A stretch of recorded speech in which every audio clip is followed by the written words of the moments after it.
کہانی کا عنوان ہے راون کی قید میں۔ اسلام آباد کی آبپارہ مارکیٹ سے شاپنگ کر کے شکر پڑیاں گلاب اور چمیلی کے باغ میں گھومتے ہوئے جب ہم تھک گئے تو واپسی کا ارادہ کیا، مگر چیزوں کے لفافے اور ٹوکریاں اٹھائے چند قدم ہی چلے تھے کہ پیاس تنگ کرنے لگی۔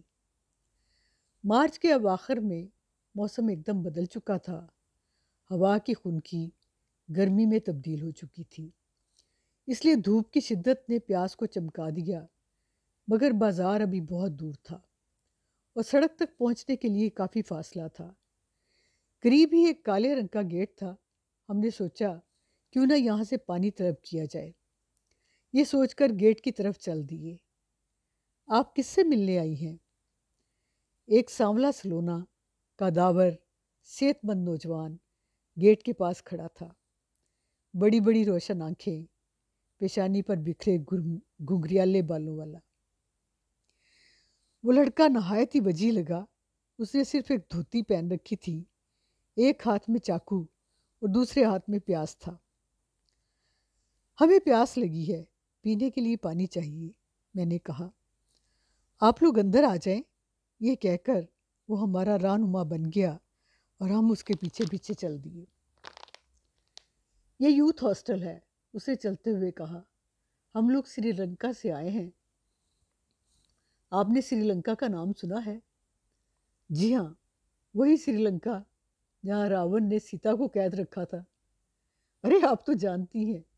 وہ نہایت بے باکی سے ہنسا اور اس کے سامنے چہرے پر موتیوں سے دانت چمک اٹھے۔ آپ ٹھہرے، میں ابھی پانی لاتا ہوں۔ ایک سایہ دار درخت کے پاس رک کر اس نے کہا اور خود عمارت میں داخل ہو گیا۔ یہ تو بہت اچھی اردو بولتا ہے، سمیرا نے کہا۔ خوبصورت بھی تو بہت ہے، شاہدہ بولی۔ اتنا وجیح اور صحت مند انسان میں نے بھی پہلی مرتبہ دیکھا تھا، مگر میں نے کچھ نہ کہا۔ اتنے میں وہ پانی لے کر آ گیا۔ اس کے ہاتھ کا پانی مت پئیں، یہ کافر ہے۔ میں نے اس آواز پر پلٹ کر دیکھا۔ ایک ادھیڑ عمر عورت جو اپنے لباس اور شکل و صورت سے ایرانی لگتی تھی، برآمدے میں بیٹھی ہم سے مخاطب تھی۔ ایک لمحہ کے لیے ہم نے اس کی طرف دیکھا اور پھر اس کافر کی طرف دیکھا جس کے ہاتھ میں پانی کا جگ تھا اور جو آنکھوں میں خلوص کی چمک لیے ہماری طرف دیکھ رہا تھا۔ آپ بدھا کے بارے میں کچھ جانتی ہیں؟ اس نے پانی گلاس میں اڈیلتے ہوئے پوچھا۔ انسانیت کے اس پیغمبر کو کون نہیں جانتا، میں نے کہا، اور اس کے چہرے پر فتح مندی کا احساس بکھر گیا۔ آپ کچھ دیر یہاں رک جائیں، اس نے التجا کی۔ کیوں؟ بہت دنوں سے کوئی بات کرنے والا نہیں ملا۔ کیا مطلب؟ آپ کے ملک کے لوگ ہم سے زیادہ بات نہیں کرتے۔ کیوں، کیا آپ کو راون سمجھتے ہیں؟ شاید، لیکن ایسا نہیں ہو سکتا، میں نے بے خیالی میں کہہ دیا۔ کیوں نہیں ہو سکتا؟ اس نے پوچھا، مگر میں جواب نہ دے سکی، کیونکہ میں سوچ رہی تھی کہ اگر راون اتنا خوبصورت ہوتا تو شاید سیتا کبھی واپس نہ آتی۔ میں بدھ کا پیروکار ہوں، میں بدھ سے محبت کرتی ہوں۔ کیا آپ مسلم نہیں ہیں؟ بڑی بڑی آنکھیں حیران ہو گئیں۔ ہوں، پھر کیوں کر؟ اس لیے کہ میں انسان بھی ہوں۔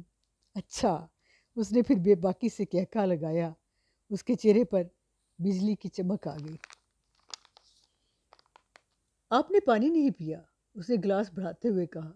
ارے ہاں، بھول ہو گئی۔ میں نے گلاس تھام لیا۔ ایرانی عورت نے غصے سے مجھے گھورا اور نفرت سے منہ پھیر لیا۔ میں نے پانی پی لیا، باقی لڑکیاں بھی باری باری پانی پینے لگیں۔ مجھے ایسا لگا جیسے سدھارتھ نروان حاصل کر کے جنگل سے واپس آ گیا ہے اور باری باری سب کو روشنی بانٹ رہا ہے۔ آپ کبھی سری لنکا آئیں؟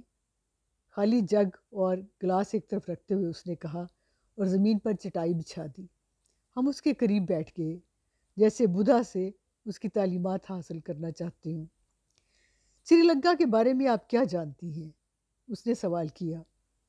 یہی کہ وہ مسز بندرا نائکے کا دیس ہے، شاہدہ نے کہا، جہاں حوا اور آدم نے جنگل سے نکلنے کے بعد محبت کی تھی، جہاں راون کی قید میں سیتا نے دن رات رام کو پکارا تھا، جہاں ظلم اور محبت کی جنگ میں محبت کی جیت ہوئی تھی اور شری رام کو فتح ملی تھی۔ سری لنکا جہاں صدارت نے یشودھرا کو اکیلا چھوڑ دیا تھا، انسانوں کے لیے سکھ ڈھونڈنے کے لیے اپنے سکھ اور گھر بار کو تیاگ دیا تھا۔ میں اس دیش کو ضرور دیکھوں گی جہاں محبت جیتتی ہے اور ظلم ہارتا ہے، جہاں کے راجہ عوام کے سکھ کے لیے اپنی ساری خوشیاں لٹا کر جنگلوں میں چلے جاتے ہیں۔ میں خوابناک سی کیفیت میں ڈوبی، جانے کیا کچھ سوچتی رہی۔ آپ کیا سوچ رہی ہیں؟ آپ کو میرا ملک پسند نہیں ہے؟ وہ ایک دم مجھ سے مخاطب ہوا۔ نہیں، ایسی تو کوئی بات نہیں، آپ کا ملک بہت حسین ہے، حسن اور محبت کی سرزمین، میں اسے ضرور دیکھوں گی۔ اب ہمیں چلنا چاہیے، فرناز نے کہا اور سب اٹھ کھڑے ہوئے۔ اچھا، خدا حافظ، میں نے اسے کہا اور وہ دھیرے سے مسکرا دیا۔ میرا نام چنت تلک رتنا ہے۔ اچھا نام ہے، آپ بھی بہت اچھے ہیں۔ وہ پھر ہنسا۔ میں نے سفید دانتوں کی چمکتی بجلیاں دیکھی۔ وہ دروازے تک چھوڑنے آیا۔ خدا حافظ، خدا حافظ چنت تلک رتنا، ہم نے بیک آواز کہا، آخری بار اسے دیکھتے ہوئے سڑک کی طرف چل دیے۔ میرے ساتھ والی لڑکیاں بہت خوش تھیں اور اپنے اپنے الفاظ میں سری لنکا اور چنت تلک رتنا کو سراہ رہی تھی۔ میں خاموش تھی، جیسے دل پر کوئی بوجھ سا ہو، جیسے میں کہیں کھوئی ہوئی تھی۔ مجھے یوں محسوس ہو رہا تھا جیسے راون نے مجھے قید کر لیا ہے۔